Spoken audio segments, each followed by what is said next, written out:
Hello, my name is Iria. I'm Antía. I'm Candela. And we are students of Colegio Plurilingüe Divina Pastora Franciscanos of Prudence.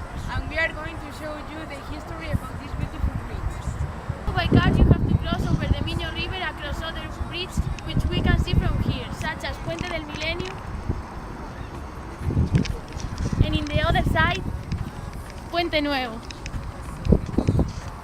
Its importance is such that it appears in the own coat of arms of the city. The Puente Romano Ourense over the Miño River was built in the 1st century. This bridge is one of the most majestic of all preserved in Galicia and one of the main distinctive features in the city, which is also part of the Camino de Santiago. It has 11 arches, 7 of which are primitive constructions. The highlight is the stunning central arch of 43 meters wide and 38 meters high. It is an exclusively pedestrian bridge, and although it also passes the train of the Termas.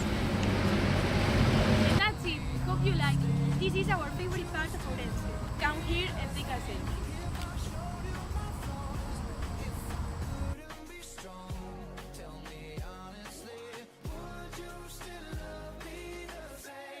Skiddly down, down, down, down. All I want is somebody real who don't need much. A gal I know that I can trust. To be here when money low. If I did not have nothing else to give but love.